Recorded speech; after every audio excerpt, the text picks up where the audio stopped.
गरीब विधवा बहू। कल्याणपुर नाम का एक गांव था। वहाँ एक गौरी नाम की एक विधवा अपने सास ससुर के साथ रहती थी। बहुत ही कम उम्र में पति के गुजर जाने के कारण गौरी हमेशा दुखी रहती थी और उसे उसकी सास चंदा हमेशा कुछ न कुछ बुरा भला कह के परेशान करती थी। कभी कभी तो चंदा गौरी को झाड़ू से भी मारपीट करती थी। बेचारी गौरी यह सब कुछ चुपचाप सह लेती थी। कल मुही कही कि सब्जी में नमक कम डाल दिया है, अब इसमें थोड़ा जहर डाल के हमें भी खत्म कर दे।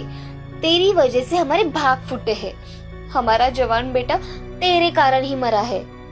माँ जी, अब हमेशा उनके दुख का कारण मुझे क्यों मानती हो?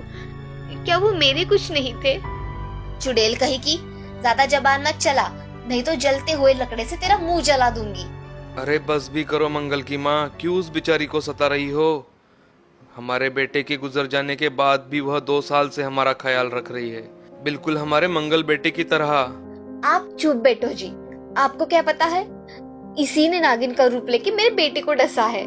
बस बस मंगल की माँ, भगवान के लिए चुप भी करो। अब कोई दूसरी लड़की इसकी जगह होती तो कब की निकल चुकी होती।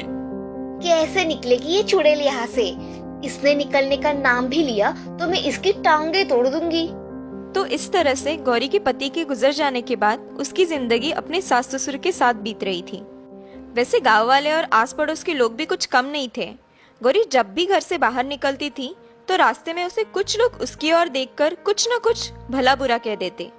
अरे वो देखो मंगल की विधवा अमंगल कही की, मनहूस कही की, शर्म नहीं आती घर से बाहर निकलने में। इस तरह से कुछ लोग उस बेचारे का अपमान कर देते थे, तो कुछ लोगों को उसके प्रति सहानुभूति भी थी। अरे बड़ी ही कम उम्र में इसका मर्द सांप डसने के कारण मर गया। भगवान करे जल्द ही भला हो बेचारी का। तो कुछ लोग ऐसे भी थे जो गौरी को बुरी नजर से देखते थे। गौरी जहाँ जाती वहाँ उसका पीछा करते थे और उसे आवाजें देकर परेशान करते थे। एक दिन ऐसे ही गौरी सुदामा दुकानदार के यहाँ कुछ सामान खरीदने चली जाती है और गौरी दुकान से सामान खरीदकर वापस आती है तो रास्ते में उसे मौसम नाम का आदमी सीटी बजा के छेड़ने लगता है। गौरी उसकी ओर जरा भी ध्यान न देते हुए घर की ओर अपने कदम बढ़ाते चली जाती है। मौसम उसका घर तक पीछा करता है और आंगन में गौरी की सास को खड़ा देखकर वहाँ से चला जाता है, लेकिन सास की नजर उस आदमी पर पड़ ही जाती है और वह समझने लगती है कि गौरी का इसके साथ कुछ न कुछ चक्कर जरूर है। आ गई कल मुही पूरे गांव के चक्कर लगा के। अब मेरा बेटा नहीं रहा तो गांव के लोगों को बहलाने लगी हो। नालायक, तुझे लज्जा नहीं आती? नहीं माँ जी, आपको कोई गलतफहमी हो गई है। चंदा गौरी को डांट रही है। यह देखकर वहाँ पड़ोसन वेणु भी आ जाती है और गौरी के खिलाफ चंदा को और भड़का देती है। मौसी जी, मुझे इसके चाल चलन तो कुछ ठीक नहीं लगते। यह तो अब लोगों के साथ हमें भी मूर्ख बनाने लगी है। क्यों रे कल मुही, अब तू हमें ही मूर्ख बनाएगी? तुझे तो मैं अभी सबक सिखाती हूँ। इतना कहकर बेचारी गौरी को पीटने लगती है। बेचारी गौरी माफी मांगने के सिवा कुछ नहीं कर पाती।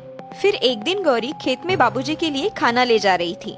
मौसम उस पर नजर रखे हुए है और सुनसान जगह को देखकर रास्ते में ही गौरी का हाथ पकड़ लेता है। अरे नालायक, तेरे घर में कोई माँ बहन नहीं है क्या, जो इस तरह रास्ते में महिला को छेड़ रहा है? अरे गौरी, कितने दिन यूं ही जवानी खर्च कर दोगी? अब मंगल तो नहीं रहा तो थोड़ा हमारे साथ भी मजा कर लो। और वह उसे थप्पड़ मार देती है। उतने में ही गौरी के पड़ोसी मीना और लीला वहाँ आ जाते हैं। मौसम को गौरी का हाथ पकड़े देख उस पे गुस्से से चिल्लाते हैं। अरे नालायक, तेरे घर में कोई माँ बहन नहीं है क्या, जो इस तरह रास्ते में महिला को छेड़ रहा है? शर्म नहीं आती तुझे? रुक, अभी तुझे मजा चखाती हूँ। मौसम मीना और लीला को अपनी ओर आते देख वहाँ से डर के भाग जाता है और गौरी रोने लगती है। डरो मत गौरी, हम हैं ना अब तुम्हारे साथ। दीदी, यदि आज आप दोनों नहीं होते तो? कुछ नहीं होता, अब हम हैं ना, तुम फिक्र मत करो, पहले चुप हो जाओ। मीना और लीला गौरी के आंसू पोंछते हैं, उसे चुप करके नई जिंदगी के बारे में सलाह देते हैं। हमारी सलाह तुम मानो, तुम अपने भाई के पास चली जाओ। माँ बाप के गुजरने के बाद तो बड़े भैया शहर में रहते हैं। मैं शहर में उनके पास जाके क्या करूँ? और फिर मैं वहाँ चली गई तो यहाँ इनके माँ बाप का ख्याल कौन रखेगा? इनके बाद यहाँ उनका कोई नहीं है। तो क्या तुम पूरी जिंदगी यूं ही बिता दोगी? अब तो तुम्हारी कुछ उम्र भी नहीं है। गौरी देखो, यह तुम्हारी जिंदगी का फैसला है, ठीक से सोच लो। चाहे तो हम तुम्हारी सास से बात करके तुम्हारी मदद कर देते हैं। नहीं नहीं, अब उन्हें कुछ ना कहे, नहीं तो वो फिर भला बुरा कहने लगेगी। फिर दूसरे दिन शहर से दीनू अपनी छोटी बहन गौरी से मिलने चला आता है। इतनी कम उम्र में मेरी बहन विधवा हो गई है, बहुत ही दुख झेल रही है बेचारी। उसकी सास उस पर इतना जुल्म करती है, फिर भी चुपचाप सह लेती है। आंगन में झाड़ू लगाती हुई गौरी की नजर अपने भाई की ओर चली जाती है। उसे देखकर वह बहुत ही खुश हो जाती है। भैया, दूर क्यों खड़े हो, आइए ना। हाँ हाँ, आता हूँ।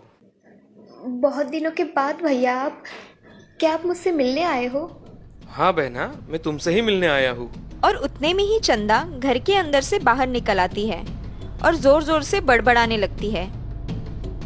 अरे आओ आओ दीनू, बड़े जल्दी ही अपने बहन से मिलने आ जाते हो भाई तुम तो। अभी पिछले साल ही तो आए थे ना। जी बुआ जी, आपकी तबीयत कैसी है?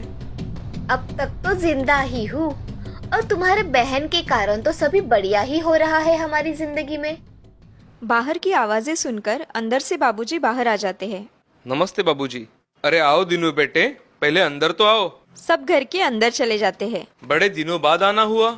हाँ बाबूजी, एक नया प्रस्ताव था गौरी के बारे में, जिस पर मुझे आपसे बात करनी थी। और वो क्या प्रस्ताव है बेटा?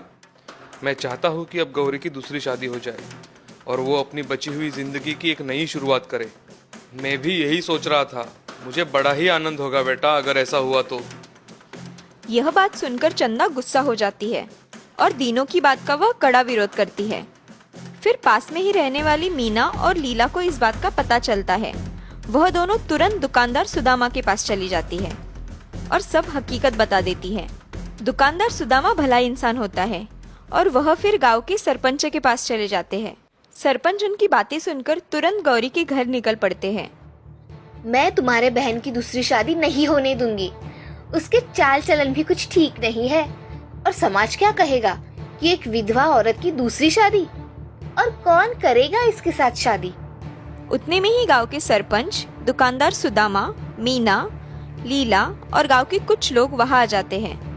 बेचारी विधवा गौरी पर हो रहे अत्याचार की खबर पूरे गांव को पता होती है। चंदा मौसी, आप क्यों विरोध कर रही हो? अपनी गलत फहमी के कारण बेचारी गौरी का पूरा जीवन बर्बाद मत करो आप। और फिर सरपंच मीना और लीला को सब हकीकत बताने के लिए कहते हैं। मीना और लीला सब हकीकत चंदा मौसी से कहते हैं कि चंदा मौसी के बर्ताव के कारण गांव के कुछ लोग भी बेचारी गौरी से कैसा बर्ताव करते हैं और मौसम नाम का बदमाश किस तरह से गौरी को परेशान कर रहा था। यह सब बातें सुनकर चंदा अपने आप से शर्मिंदगी महसूस करती है। आप भी तो एक औरत हो और गौरी आपकी घर की बहू है।